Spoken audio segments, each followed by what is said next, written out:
Hi, இந்த வீடியோவில் rheumatoid arthritis பற்றி பார்க்கலாம். இது யாருக்கெல்லாம் வரும், எதனால் வரும், வந்தால் என்ன பண்ணணும்னு பார்க்கலாம்.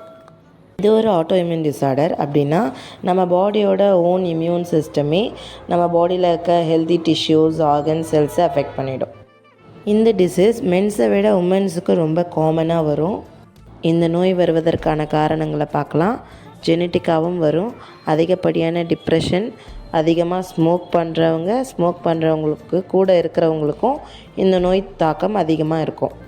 இந்த நோய்க்கான அறிகுறிகள் பார்க்கலாம். மல்டி ஜாயிண்ட் பெயின் இருக்கும், ஸ்டிஃப்னஸ் இருக்கும், ஆன் அண்ட் ஆஃப் ஃபீவர் வரும், பாடி டயர்டாக இருக்கும், ருமட்டாய்டு நாடியூல்ஸ் இருக்கும், ஜாயின்ஸில் ஸ்வெல்லிங் இருக்கும். இது மோஸ்ட் காமனாக டிஸ்டல் ஜாயின்ஸை தான் அஃபெக்ட் பண்ணும், லைக் ஃபிங்கர்ஸ் அண்ட் டோஸை தான் அஃபெக்ட் பண்ணும்.